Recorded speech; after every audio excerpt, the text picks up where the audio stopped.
This is Christina Feliciano with Feliciano and Friends, and I have one of my very best friends in the whole wide world here, Tamara Joiner. And she is an author. She has worked corporate HR, high executive level for several years and wrote a really cool book. And also, most importantly, right now, she is a mom, and her daughter Hailee is successfully fighting breast cancer, and she is her number one advocate on that journey. So, we're going to discuss a little bit of that as well and some other things. So, thank you for watching and welcome. Thank you. What a great introduction. Thank you. So let's start on the book. Show us the book, give us the title, and explain a little bit about what it is. So it's Stress Isn't the Enemy, You Are. It is my first of many books. I know she has a children's book coming as well. Yes. So, yeah, it's a leadership guide to build resistance and thrive under pressure. So I actually wrote this or have been writing this for about a year and a half. And my job got really crazy. So I kind of put everything on hold. And then I found out that I was going to be laid off, which did not come as a surprise. I knew. And I decided it was time to pull my drafts back out and kind of put my money where my mouth was and put it into a book. So 30 years of training leaders how to deal with stress. I decided to take it out of here and put it into here. So, what is one of the biggest, would you say, misconceptions about stress? Um, that stress means you care. Stress just means you're stressed. People use stress as a badge of honor. And I think that especially for leaders, Yeah.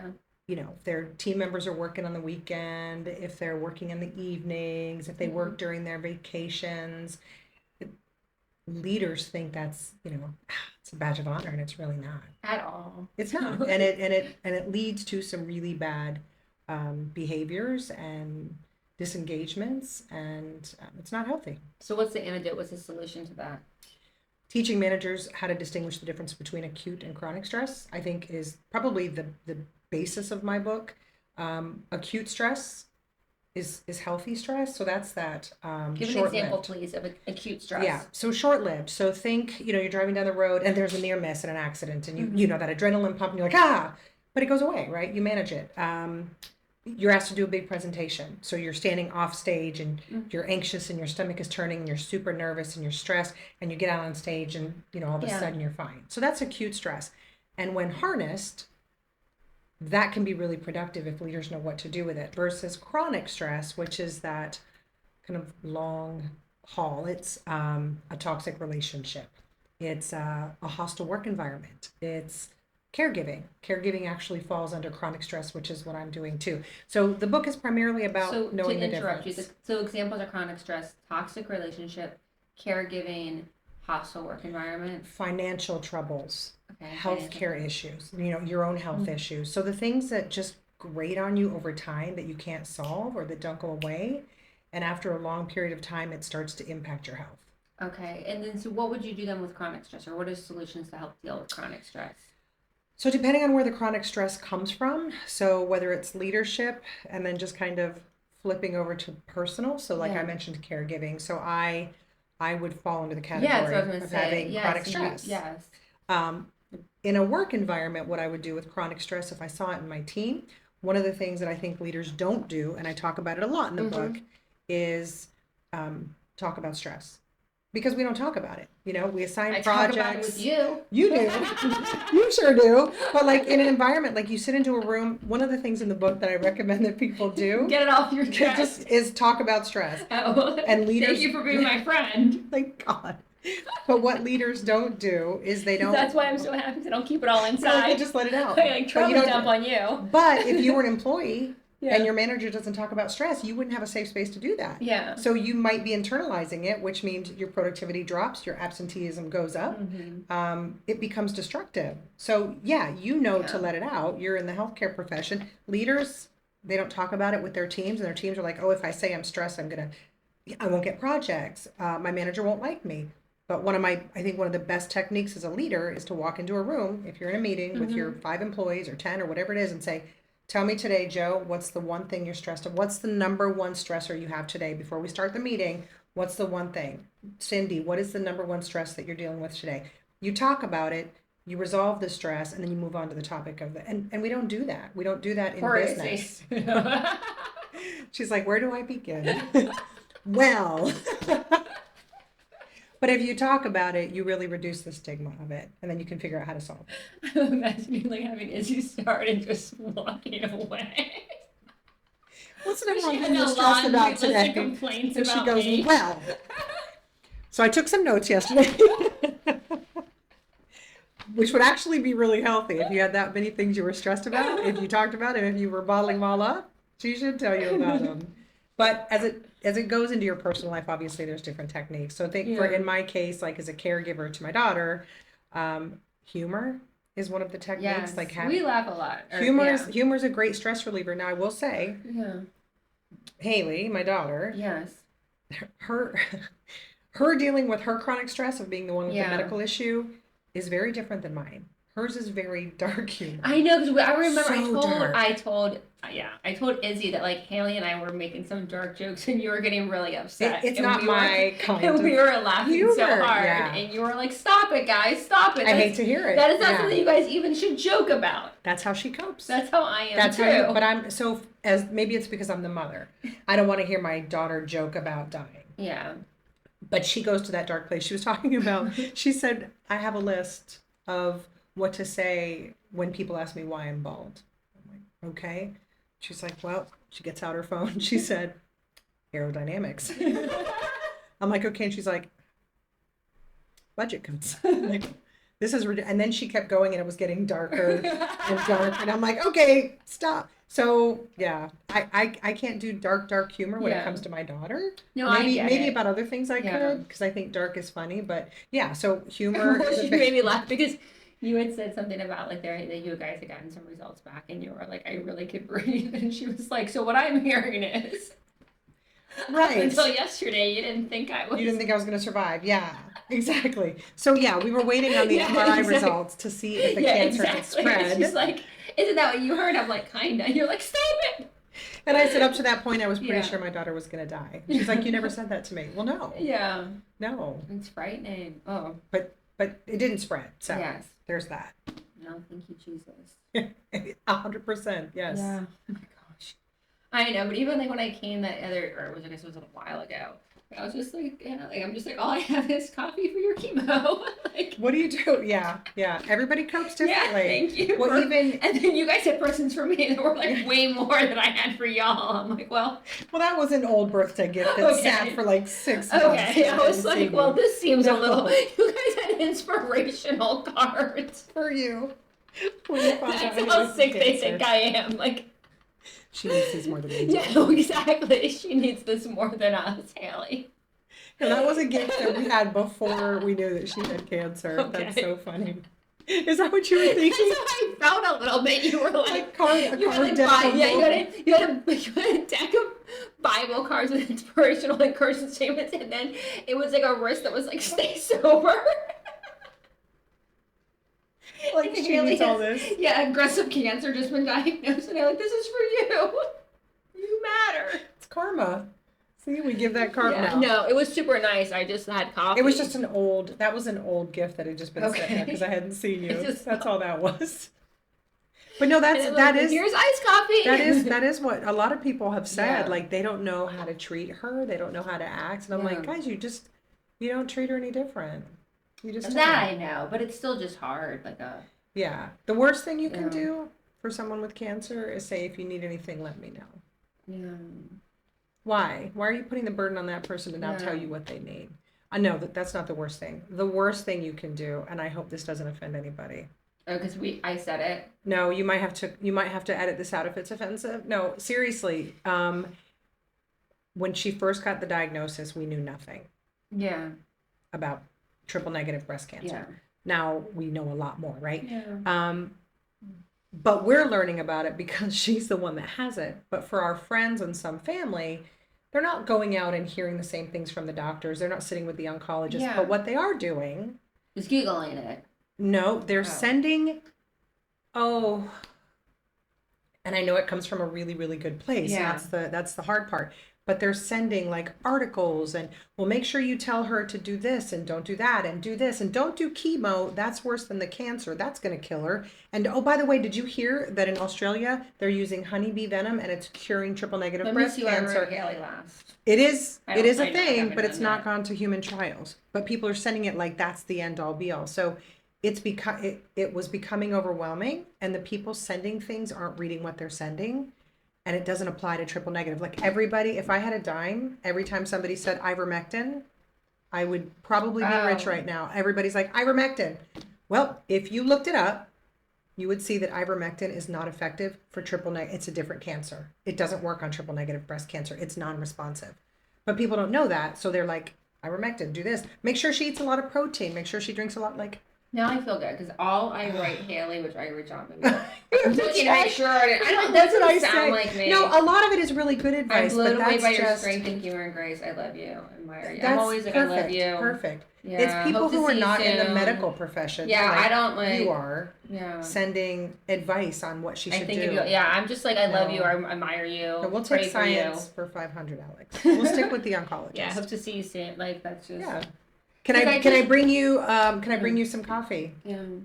Yeah, I mean just not let me know if you need anything. Yeah, I need to not have cancer. Be careful. No, but like that's one of the a lot of things you shouldn't do for people that have cancer. Yeah. And the whole, I mean, I do know as much as I like medical is that all of this, I mean, when it just comes to, I don't know much about cancer, is that it seems like it's very different for different people and different people, as far as what What like, works? yeah, what works, What's it- exactly. yeah. Yeah, like, you know, How big it's was the tumor? your Where damage was if it you get it, if you located? don't. Yeah, it's It's all very, like, yeah, different. so it's very, We didn't like, know that. yeah. In fact, when they I were mean, I giving know us that, the I know that it's diagnosis, very different and like, different yeah. treatment plans, Mhm. different durations, because they've done all these clinical trials, and this works on that. This works. yeah, so it's just, Yeah, it's all different. Yeah. In fact, when the doctor was giving us, or when the radiologist was giving us the results, yeah. to confirm that it was Yeah. cancer, I didn't know because I didn't know anything about cancer, breast cancer. She's like, okay, so are you in a place that you can talk? And meanwhile, Haley's driving and I'm in the passenger seat. And she's like, yeah, go ahead. What's the results Yeah. of everything? And she said, well, it's negative for HER2, whatever. And I'm like, in my head, I'm like, oh, negative, yes. And then it's negative for two. And she says something else. And I'm like, yes. And then it's negative for, and she says the third thing. And all I can hear is negative. I'm like, yes, yes. She goes, so that means it's triple negative. So that's the bad kind. That's the worst kind. That's the aggressive kind. I'm like, wait a minute. You just said negative. And she's like, it's negative for all the things that it attaches to, which we can cure quicker, or we can, treatment. Yeah, that's But like, triple negative is bad. I'm like, I hear negative. I'm like, yeah, that's what I would yay, think no. too. Well, of course, I mean, But we didn't know. Yeah. So what you Wow. learn. Yeah, triple Yeah. negative, not good. well, Yeah. even when you had texted me, I was like, I don't know what that Yeah. is. It's scary. But she's beating it. And No, the she is. and the tumors are shrinking, and she's I a baddie. would say though, like what I would tell somebody like medical advice, and this is what is that when you're given different options, and this is just the spiritual part of me, is that like if you have an intuition that you should do something over another, to follow that. Or if something that's You know, happening like- doesn't work. Yeah, And you're like, like it now just- I need to look at alternatives. Yeah, so I I don't don't feel do like feel this is like the best I treatment for definitely me. think that you have to, and like I've always thought just in general with like when it comes to people's health, or just if you feel, or if or if Well, something's you're very working. intuitive. Yes. You have a very strong kind of guttural reaction to Mhm. things, and you're typically spot on. Yes. I don't know that everybody is that tuned into like listening to themselves. Haley does listen to her body. Like she did her 7th round of chemo, and then 2 days later ran 8 miles. She was on the couch for several days thereafter.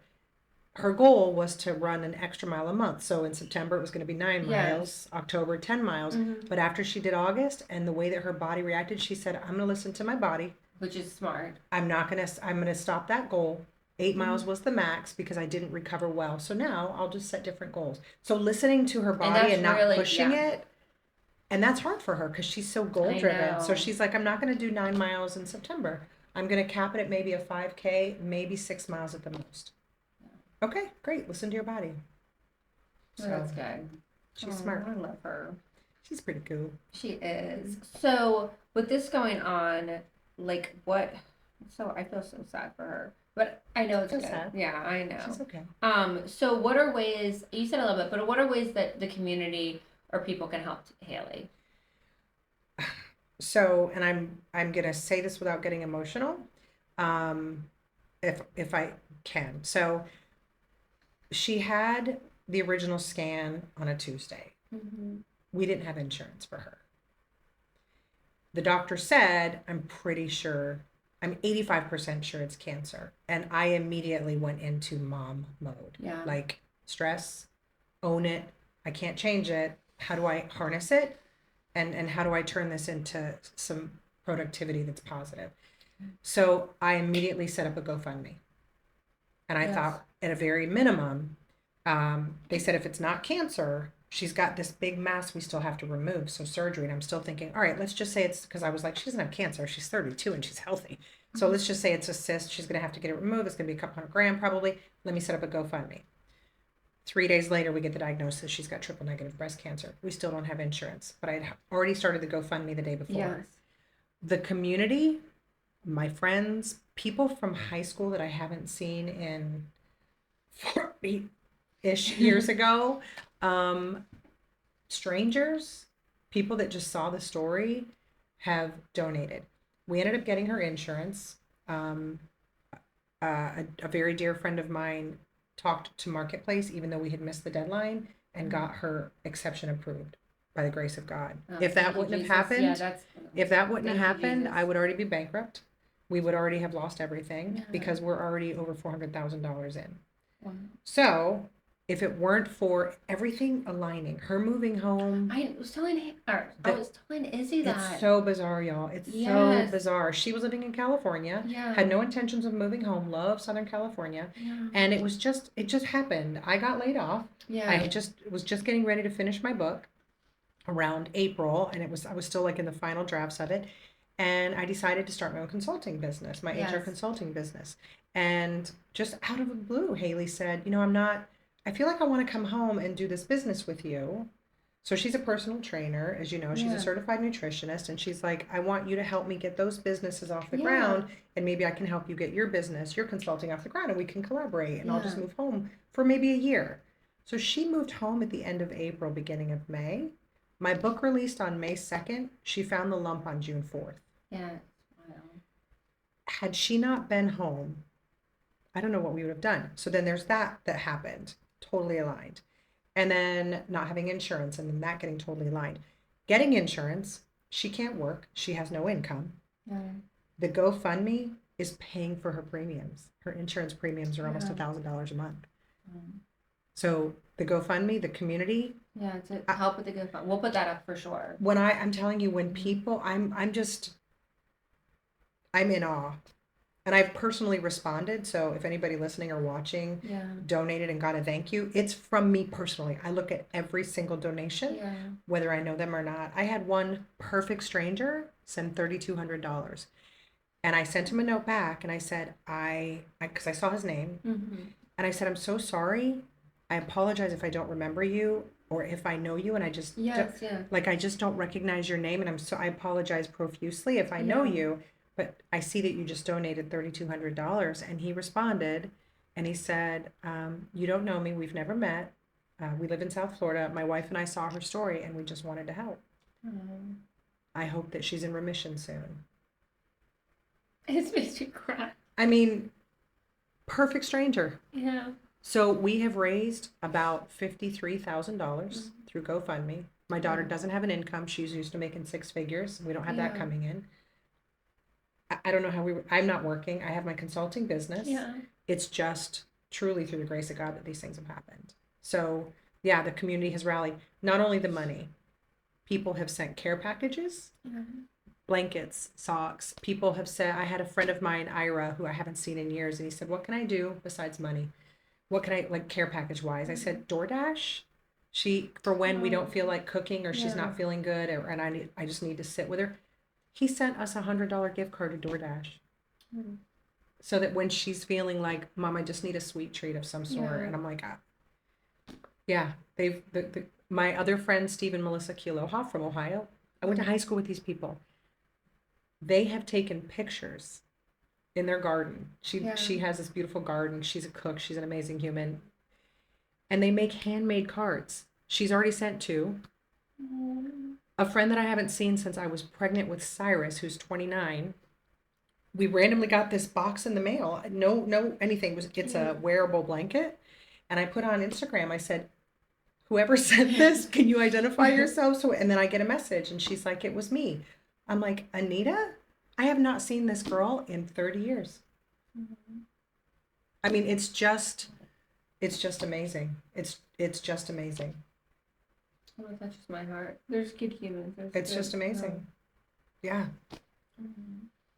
So what would you then, so just keep doing that. So if you guys are watching, and then what is the how do you find your GoFundMe? What's... I think just type in my name. Will you look it up right now? I mean, I have a link that's on my Instagram and all of that, but my LinkedIn and all that. But you just search my name, I think, on GoFundMe. Yeah, it's called Hailee's Fight, and it's Hailee. Okay. It's like a weird link, like it's like ARKF, like they assign a link to it, but yeah, we need to keep, because no income. Yeah. Yeah, I know for sure. Did you find it? Yeah, Tamara Joiner. Yeah.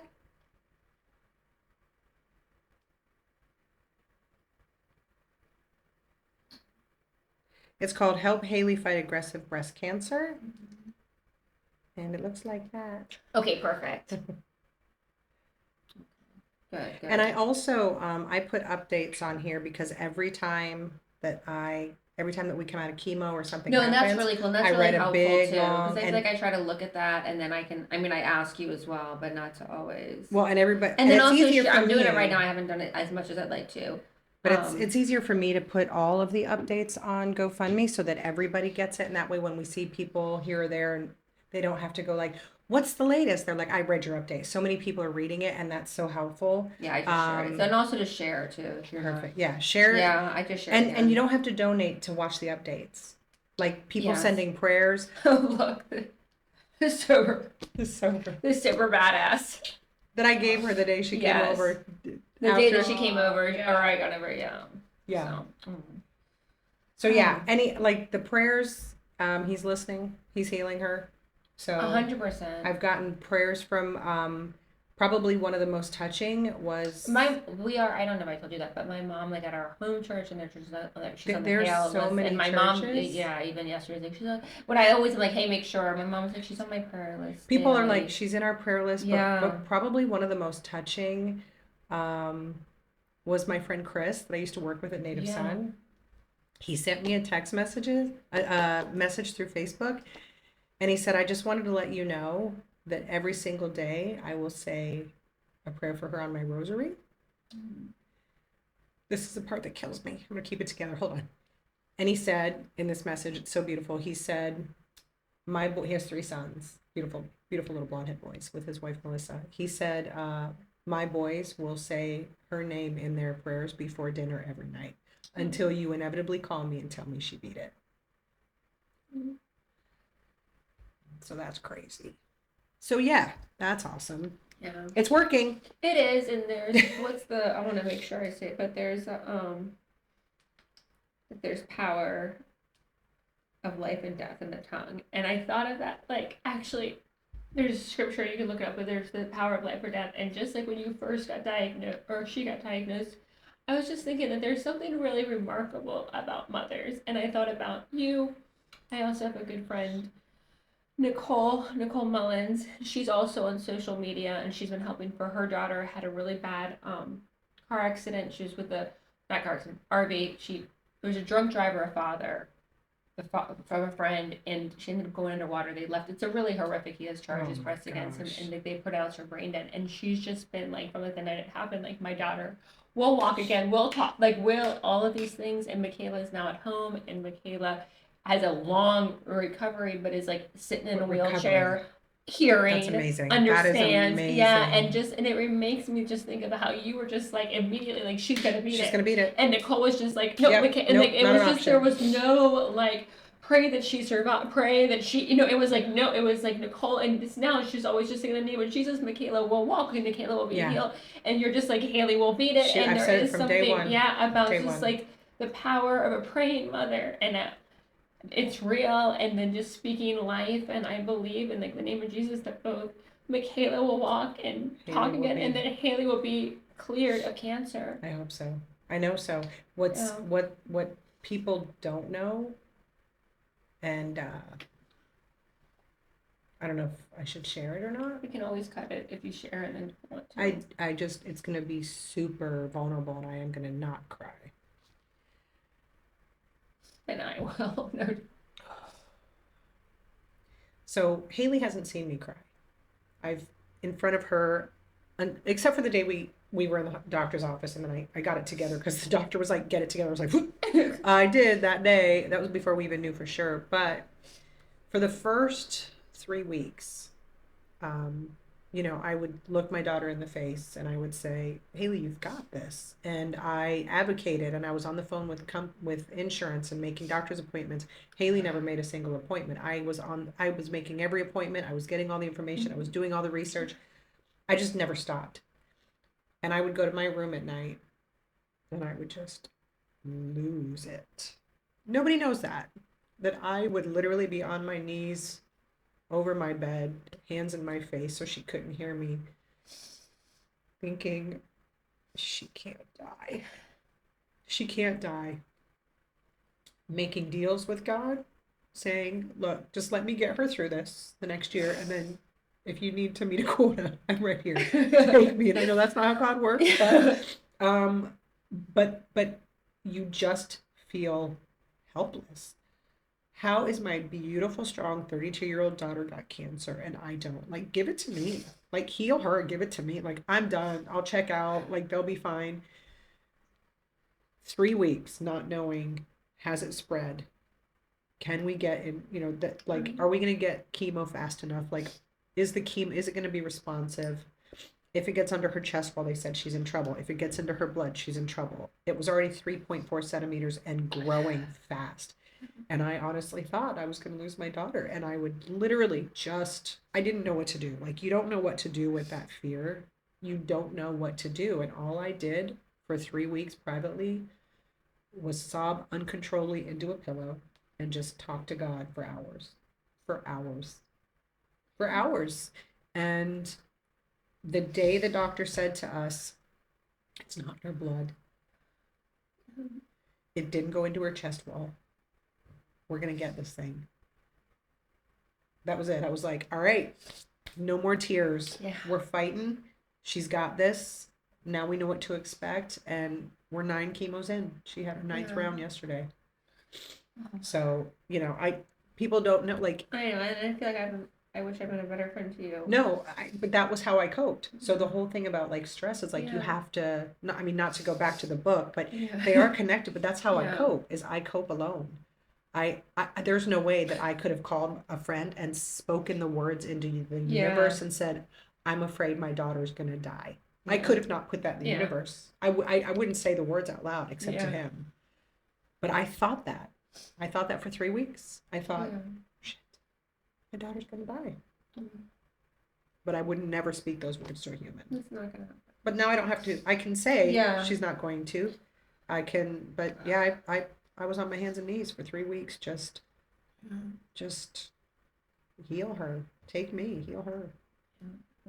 And so he might be, we might get to heal you through this. And then you'll be like, wow, what happened to Tamara? Well, she made a deal. God was listening that day and he was like, honey, you sure you want to make that arrangement? I don't dare. I'll go. I'll go if it means she gets to stay. Yeah, no, I know that. So, usually at the end, for a little town time, I ask the same 2 questions to everyone. The first question is just like a quote or a verse, like something like usually a quote that you like. It can be from the book or anything, just to share. I thought about it for a little bit. Sorry. A quote. Yeah, there's something. So can I? There's not a right or no. wrong. Can I say that for years when I was in business and even personally, I used to say, "It is what it is." Yeah. And I have chucked that to the garbage, and I no longer support that quote. It is what you. So we've done. We're done with it. It's not what it is. Yeah. It's what you want it to be. It's what you fight for. It's what Yes. you want. It's what you go after. It doesn't have to be, it is what it is. That's so defeatist. No, it's not, it is what it is. It's what the heck I want. I But love that. my quote is, my faith in God includes faith in his timing. If I were going to say That's good. I live and breathe by anything, it every single day when something doesn't go my way, or like when I lost my job, and when my job, Yeah. my faith in God includes faith in his timing. So I can't say I believe in him and then argue when he doesn't do things on my timeline. No, I agree. And then the next one, which I already could answer a little bit for you. It's so I always it I usually preface it by talking about in Psalms it says that without a man without a vision perishes. So I think that would and I I think get that's it. why people have suicide and things if they don't have a vision for the future. I think that's why a lot of people when they lose hope, right? So I always think it's really important to have a vision for the future. And I know for myself that's what kept me going. So I always ask everyone, where would you like your vision for 5 years from now? So Which is probably I know just right now it's day to day, but still Yeah, I so would no, already know I can- thriving and happy. thriving and happy, but goals. So I would like to believe that I have a lot of knowledge in my head. I have a lot of stories. I have a lot of joy Yes.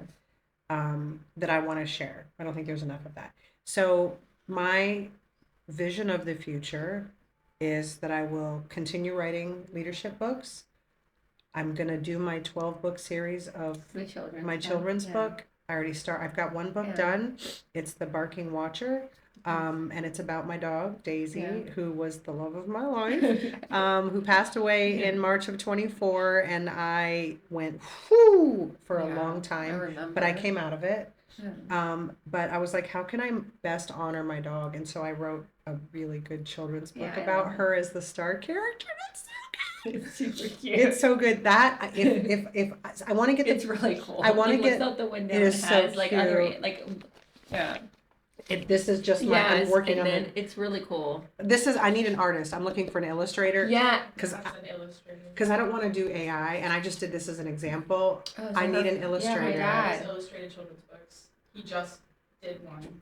Well, we'll be talking. Yeah. Um, And then Mercy, you can read them to Mercy. it's so, dude, it's so Yeah, good. it's really cool. He so just good. illustrated one for my daughter that's gonna be published. So I need it. Oh my I need goodness. him. And I see the timing. See Yeah, the alignment. exactly. Look at but, this. So my vision is the children's books are the passion project. So the leadership books are important because Yeah, that's I how have we were just been talking. well, I have been in leadership Yeah. for 30 years. I've been a trainer for 30 Yes. years. I have so many topics that I've trained on over the years. I do webinars on just so many different topics, stress management, emotional intelligence, all these other topics. And I want to just take all that and put it Yes. into books that people can use. And by the way, this is called a punchy book. And what that means is it's under 120 pages and it's a quick read. Mhm. And so it's not like you have to commit to, oh, yet another stress management book or, oh, yet Yeah. another. It's like a pocket book. It's like you can I go have in it there on and my go, bedside. yeah, like what are a couple of tools that I could use? Mhm. What are those breathing techniques that help you Yes. cope with stress? But my passion project is to get my Yes. children books. I've already got all the characters developed. And then my final project, besides my daughter's healing, because that's going to happen. Yes. So she's going to be healthy and happy and we're going to be awesome, is when my mother Yes. passed Oh, I away know in this. 2014. My brother and sister and I, she lived in Henderson, Nevada, had to go empty her house. She was a bit of a hoarder. File cabinets, shelving, everything everywhere.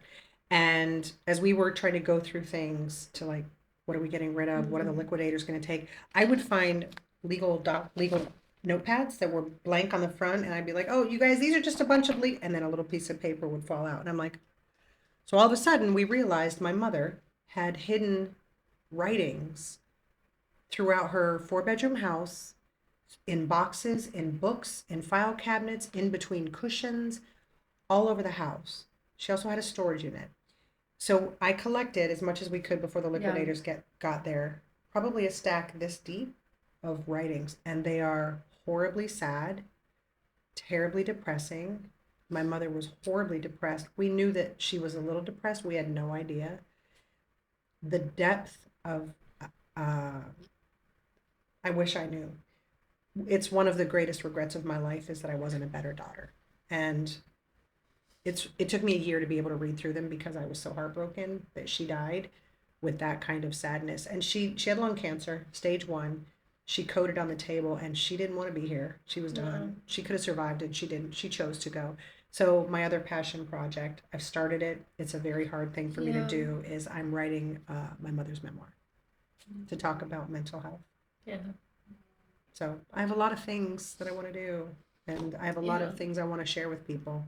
I need to leave. I want to leave a legacy. I don't want to die, and in 50 years have people go, "What did she? Who was Tamara? Who?" I'm going to be forgotten. My kids don't have kids. I don't have grandkids to carry on the name, and I want to leave something behind that people that just made the world better. Yeah.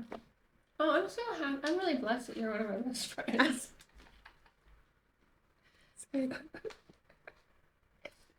Oh, for real. That was nice. No, like not many people like are as special as you. Well, really. I got a lot of work to do to hit the goal. And I'm always your cheerleader, and I believe in you. I know you are. Thank you. You really are. Yeah, this was not gonna happen. I was gonna keep it together. I was. This is why I'm the Barbara Walters of podcasts. She just brings it out. I've kept it together and not cried. She's always known for making people cry. Oh, easy. No, Barbara Walters back in the day. So I'm a strong baddie, and I not that I don't show emotion, but I do try to temper my emotion emotion around my daughter. For people that have never seen Tamara before, this is not typical Tamara. No, I hide. No, I don't hide it because I'm ashamed of showing emotion. No, you're just strong. I need to be strong for my daughter. For sure. I need her to see me being like, no, we're not. Get off. Come on, we're going to the gym. Come on, get up. I know you feel a little tired, but do you feel horribly tired? No, you're right. I don't. Let's go. I mean, I don't want her to see me break down. Don't ever watch this. Yeah, don't ever watch. She's gonna be like, you never told me. No, she knows that I've had my moments. She knows I've had my moments. Don't worry, not many people are watching.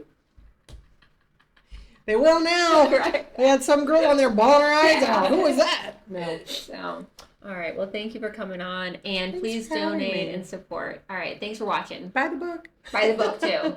All of them. All everything.